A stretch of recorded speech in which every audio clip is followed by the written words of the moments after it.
వి gold trusted gold buyers తాకట్టులో ఉన్న మీ బంగారాన్ని విడిపించి ఈ రోజు ఉన్న మార్కెట్ ధరకే కొనబడును. ఇప్పుడే కాల్ చేయండి.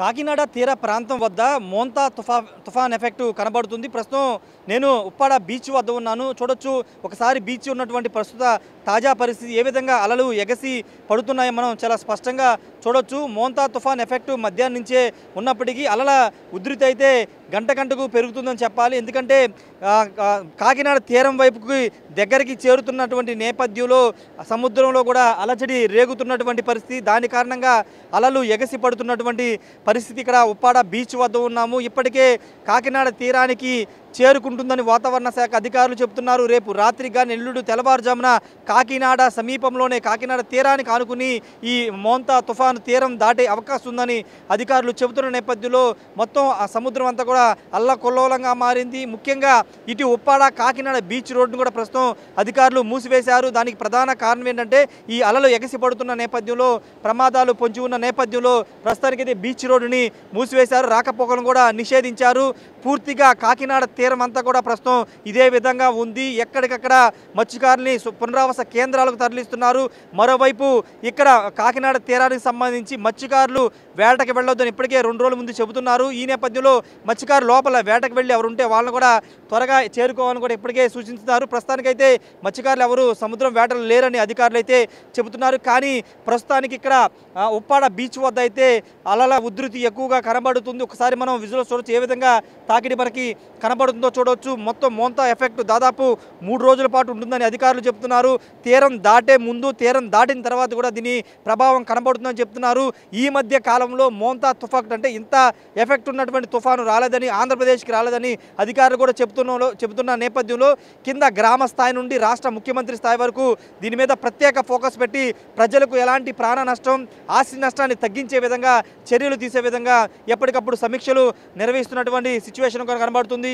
ఎక్కడ కూడా నరుమానవుడు ఎవరు కూడా ఈ బీచ్ సమీప ప్రాంతాల్లో లేరు. మరోవైపు ఇక్కడ ఉప్పాడతో పాటు ఈ కాకినాడ తీర ప్రాంతాలు ఉన్నటువంటి మత్స్యకారులను ఎప్పటికప్పుడు సురక్షిత ప్రాంతాలకి పునరావాస కేంద్రాలకి తరలిస్తున్నటువంటి పరిస్థితి. రేపు ఉదయం నుండి వాతావరణం ఇంకా పూర్తి స్థాయిలో మారిపోబోతుందని అధికారులు చెబుతున్నారు. ఎందుకంటే దీని ప్రభావం ఇంకా రేపు ఉదయం నుంచి ఎక్కువగా ఉండే అవకాశం ఉందని చెప్తున్నారు. కాబట్టి రేపు ఉదయం నుండి ప్రజలు అప్రమత్తంగా ఉండాలి, ఇళ్లకే పరిమితం కావాలని చెబుతున్న నేపథ్యంలో ప్రస్తుతం ఈ కాకినాడ సముద్ర తీరం వద్ద ఉన్నటువంటి తాజా పరిస్థితి మీరు చూస్తూ ఉన్నారు. ప్రస్తుతానికైతే మోంతా ఎఫెక్టు ప్రారంభమైంది. అటు కోస్తా ప్రాంతాలు, అటు తిరుపతి దగ్గర నుంచి నెల్లూరు, ప్రకాశం, గుంటూరు, అదేవిధంగా కృష్ణా, ఉమ్మడి పశ్చిమ గోదావరి, తూర్పు గోదావరి, అదేవిధంగా ఇటు విశాఖపట్నం వరకు దీని ప్రభావం కనబడుతుంది. శ్రీకాకుళంలో కూడా దీని ప్రభావం కనబడుతున్న నేపథ్యంలో ప్రజలు అప్రమత్తంగా ఉండాలని చెబుతున్నారు. సముద్రం వేటకు వెళ్ళొద్దు, సముద్రం వద్దకు అసలు పర్యాటకులు కానీ ఎవరు వెళ్ళకూడదని చెబుతూ ఉన్నారు. ఎందుకంటే కార్తీక మాసం స్నానాలు చేస్తామని చాలామంది చెబుతూ ఉంటారు. కాబట్టి అలాంటి భక్తులు ఎవరు కూడా సముద్ర స్నానాలు చేయడం కానీ సముద్రం వద్దకు వెళ్ళడానికి కానీ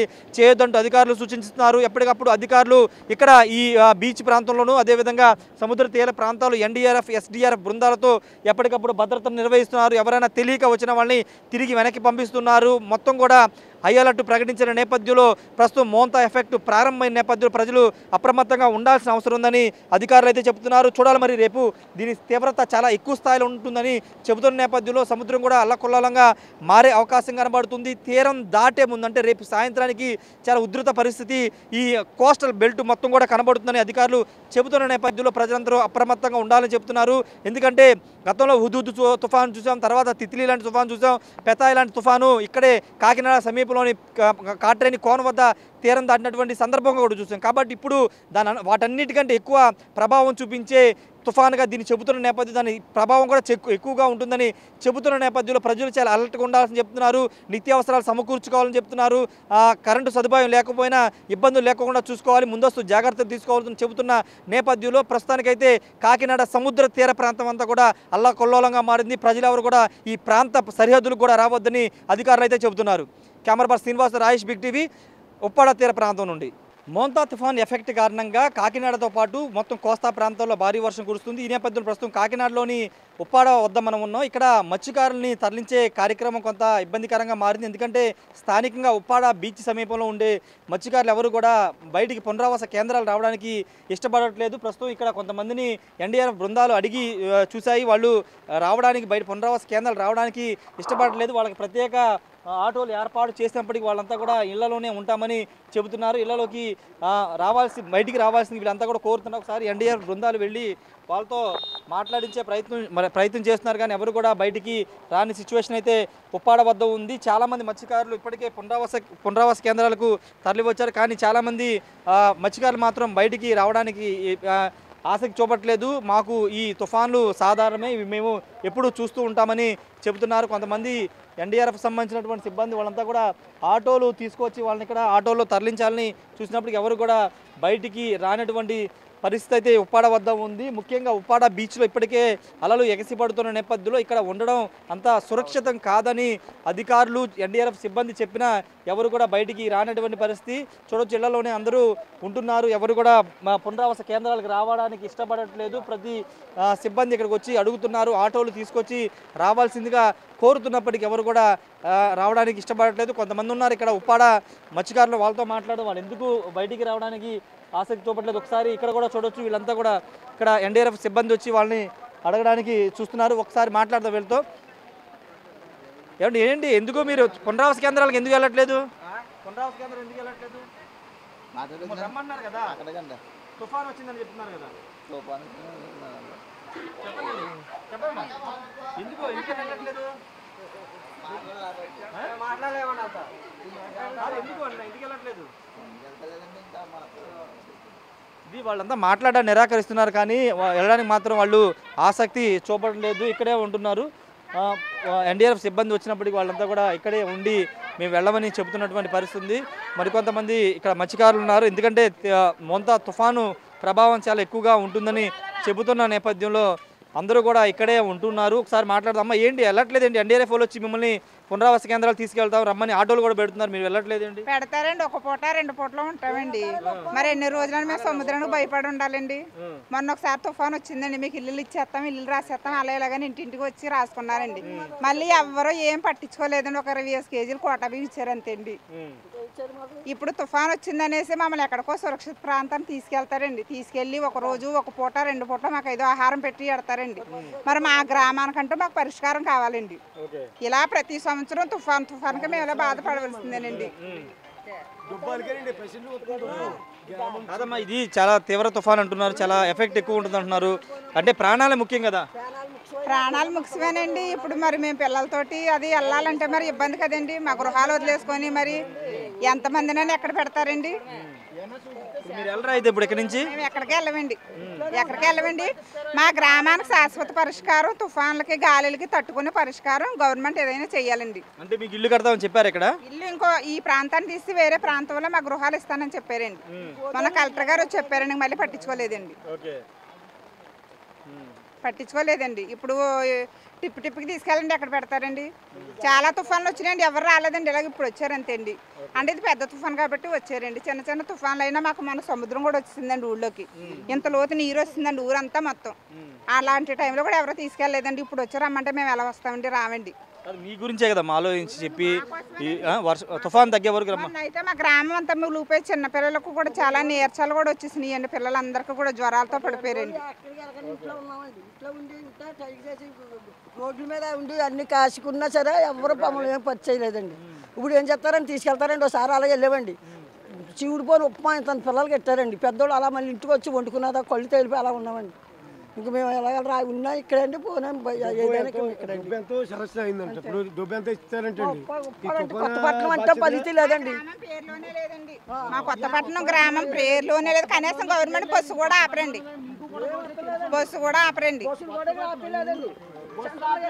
ఇది ఇక్కడ ఉన్నటువంటి స్థానిక మత్స్యకారులు చెప్తుంది. గతంలో కూడా చాలాసార్లు ఇక్కడికి చాలాసార్లు పునరావాస కేంద్రాలు తీసుకువెళ్ళారు, కానీ ఎక్కడ కూడా మాకు అక్కడ సరైన సౌకర్యాలు కల్పించట్లేదు చెప్తున్నారు. ఒకసారి వాళ్ళతో మాట్లాడదు. ఏంటి భయ్, ఇప్పుడు మిమ్మల్ని రమ్మని చెప్తున్నారు కానీ మీరేమో వెళ్ళంటున్నారు, ఏంటి? రానోకి ఎలాగ వెళ్తామండి సార్? ఇప్పుడు ముందు మునుపు కూడా ఇలాగ ఎన్నో తుఫాన్లు చేస్తున్నారు సార్. ఎన్నో తుఫానాలు చేస్తుంటే ఎప్పుడు కూడా మమ్మల్ని రమ్మని వచ్చేవాళ్ళు ఎవరు లేరండి. మొన్న ఒక తుఫాన్ చేసింది, ఊరు మునిగిపోయింది సార్. ఊరు మునిగిపోయింది, అలాంటి అప్పుడు కూడా రాలేదు. ఇప్పుడే వచ్చి తీసుకెళ్ళిపోతానంటే ఎక్కడ వస్తారు సార్? శాశ్వత పరిష్కారానికంటే ఏదో ఊరందరూ ఆలోచించుకుంటే మేము ఏదో చేస్తాం, అంతేగాని ఇప్పుడు వచ్చేయండి అంటే ఎంతమంది వస్తారండి? ఇప్పుడు ముందు ఎప్పుడో మాకు తెలియని కాలంలో పెద్దోళ్ళు వెళ్ళారండి సార్. ఇప్పుడు ఆవిడ చెప్పింది కదా, వాళ్ళ కాలంలో వెళ్ళారంటే అది మాకు తెలియదు. ఇప్పుడు అయితే ఈ మధ్యకాలంలో ఎప్పుడు కూడా రాలేదు. ఈ ఊరు గుర్తింపు అన్నది కూడా లేదండి. కనీసం గవర్నమెంట్ బస్సు ఇక్కడ ఆప్ చేయని అంటున్నాడండి. గవర్నమెంట్ బస్సు ఒక 20 మంది 10 మంది బస్సులో ఉన్నా సరే మీ ఊరికాడ ఆప్ చేయమని ఖచ్చితంగా చెప్పేస్తున్నారు సార్. బస్సు కూడా ఆప్ చేస్తలేదు. ఇది అసలు ఇది ఊరు కాదంటున్నారు సార్. కొత్తపట్నం అంటే ఎవరికి తెలియదు అన్నట్టుగానే, కొత్తపట్నం అంటే ఒకప్పుడు మంచి పేరు సార్. ఇది ప్రధానమంత్రి దాకా కూడా అందరికీ కూడా తెలిసిన ఊరు.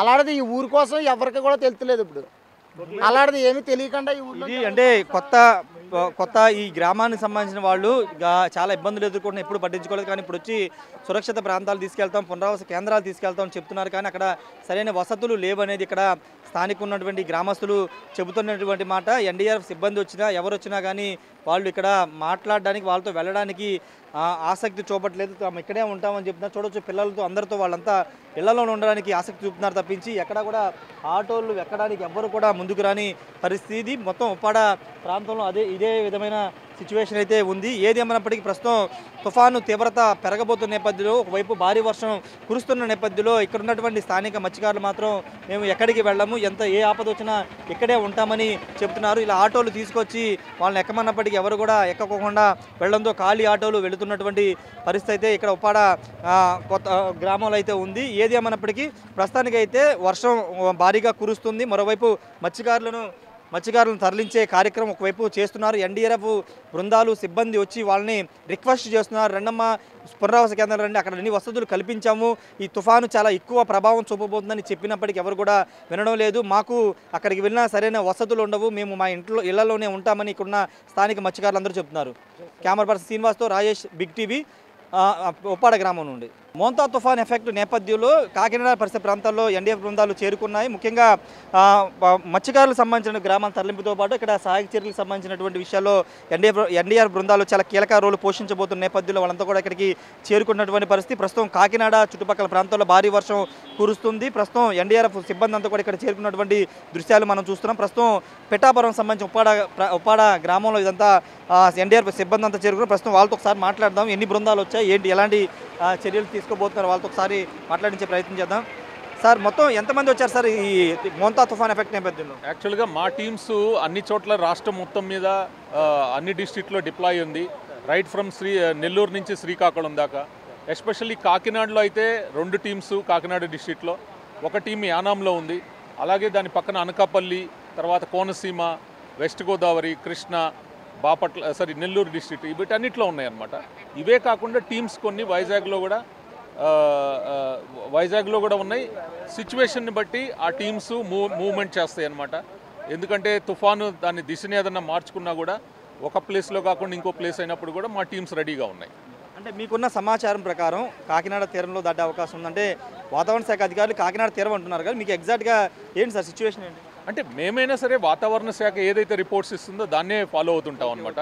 They are the specialised agency అనమాట. సో కాబట్టి వాళ్ళు ఏదైతే చెప్తున్నారో దాని ప్రకారమే మేము ప్రిపేర్ అవుతున్నాం అనమాట. సో కాబట్టి కాకినాడ దగ్గర తీరం అంటున్నారు కాబట్టి మేము కాన్సన్ట్రేట్ చేస్తున్నాం. మిగతా మా టీమ్స్ వేరే డిస్ట్రిక్ట్లో ఎక్కడైతే ఉన్నాయో అవి కూడా ఆ కలెక్టరు, ఎస్పీ వీళ్ళందరితో కలిసి అవి కూడా పనిచేస్తున్నాయి అన్నమాట. అంటే ఇంకా ఏంటి సార్, ఏం చేయబోతున్నారంటే ఇక్కడ లోకల్గా ఉన్నటువంటి మత్స్యకారులని తరలింపుకు సంబంధించి అవేం చేయబోతున్నారు? అంటే ఇప్పుడు మాది ఎన్డీఆర్ఎఫ్ వచ్చేసేసి ఫస్ట్ టీమ్ డిప్లాయ్ అయిన తర్వాత ఇప్పుడు స్టేట్ అడ్మినిస్ట్రేషన్, డిస్ట్రిక్ట్ అడ్మినిస్ట్రేషన్తో కలిసి పనిచేస్తారనమాట. పనిచేసినప్పుడు ఇక్కడ ఫస్ట్ ఏంటంటే ప్రైమరీ డ్యూటీ ఎవాక్యుయేషన్. ఎందుకంటే వల్నరబుల్ ఏరియాస్లో ఎవరైతే ఉన్నారో వాళ్ళని కనుక ఒక్కసారి సురక్షితమైన ప్రాంతాల్లో చేర్పిస్తే ఇప్పుడు ప్రాణ నష్టం అనేది మనం 0 అవాయిడ్ చేస్తాం అనమాట. ఎవరైతే ఇక్కడ పబ్లిక్ వల్నరబుల్ ఏరియాస్లో పబ్లిక్ వాళ్ళు అక్కడ ఉంటేనే ప్రాబ్లం. ఒక్కసారి వాళ్ళని ఎవాక్యుయేట్ చేస్తే ఇంకా ఏముండదు, మనకి జన నష్టం అనేది 0 చేసుకోవచ్చు. సో దానికోసం మన రాష్ట్ర ప్రభుత్వంతో జిల్లా యంత్రాంగంతో కలిసి మా వాళ్ళందరూ పనిచేస్తున్నారు. అలాగే ఇప్పుడు లో లయింగ్ ఏరియాస్ వీటన్నిటిని మేము ముందుగానే విజిట్ చేయడం జరుగుతుంది. ఇన్ కేస్ సిచ్యువేషన్ ఏదైనా మారినప్పుడు మేము ఇమ్మీడియట్గా రెస్పాండ్ అవడానికి ఇచ్చేస్తాము. సపోజ్ సైక్లోన్ ల్యాండ్ ఫాల్ అయిపోయిన తర్వాత దానికి rescue operations, relief material distribution, communication lines ఇవన్నీ చేస్తూ ఉంటాము. సో జనరల్గా మత్స్యకారులు వాళ్ళ గ్రామంలో వాళ్ళ ఇళ్లను వదిలి బయటికి రావడానికి ఆసక్తి చూపరు, కానీ మీరు ఏం చెప్తున్నారు సార్? వాళ్ళంటే చాలామంది రావడానికి ఓకే, బేసికల్లీ వాళ్ళకున్న భయం ఏంటంటే ఇప్పుడు వాళ్ళు కనుక వదిలేసి వస్తే వాళ్ళ వెనకున్న వాళ్ళ ప్రాపర్టీస్ లేకపోతే ఏమవుతాయి అనే ఒక భయం అనేది వాళ్ళకు ఉంటుందన్నమాట. సో ఇప్పుడు ఇక్కడ జిల్లా పోలీస్ యంత్రాంగం కూడా దీన్ని ఆ దిశగా నేను అనుకోవటం సరైన ప్రయత్నాలు చేస్తుంది, పోలీసింగ్ పెంచుతూ ఉంది. సో ఆ పెంచినప్పుడు ఏంటంటే వాళ్ళకి అష్యూరెన్స్ కనుక దొరికిందంటే వాళ్ళు రావడానికి ఛాన్స్ ఉంటుంది. నా రిక్వెస్ట్ ఒకటే, మీరు ఇక్కడుండి ప్రమాదంలో ఉండి అందరినీ ఇబ్బంది పెట్టడం కంటే మీరు రెస్క్యూ రీహాబిలిటేషన్ సెంటర్కి రావడం అనేది చాలా ఇంపార్టెంట్. సో దయచేసి అందరికీ విజ్ఞప్తి చేస్తున్నాం, మీ ప్రాణం ఇంపార్టెంట్. సో కాబట్టి జిల్లా యంత్రాంగం ఎలాంటి సూచనలు అయితే మీకు ఇస్తుందో వాటిని పాటించేసేసి మీరు రీహాబిలిటేషన్ సెంటర్కి రావాలని మా విజ్ఞప్తి.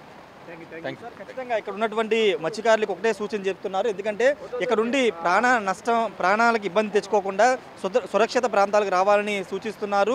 ఎందుకంటే జనరల్ మత్స్యకారులు అంటే వాళ్ళకి తుఫాన్లు, ఈ సముద్రం అలలు ఇవన్నీ సాధారణంగా చూస్తూ వస్తుంటారు కాబట్టి వీళ్ళు పెద్దగా భయపడరు. కానీ ఇప్పుడు మోంతా తుఫాన్ అనేది చాలా తీవ్ర ప్రభావం చూపుతుందని చెబుతున్న నేపథ్యంలో అందరూ కూడా సురక్షిత ప్రాంతాలు రావాలని ఎన్డీఆర్ఎఫ్ బృందాలు కూడా చెప్తున్నాయి. దానికి అనుగుణంగా ఇక్కడ స్థానిక పోలీసులతో సహకారంతో వాళ్ళని సురక్షిత ప్రాంతాలకు తరలిస్తున్నామని ఇక్కడ ఉన్నటువంటి ఎన్డీఆర్ఎఫ్ అధికారులు చెప్తున్నారు. Camera person Srinivas, Rayesh, Big TV, Pithapuram నుండి.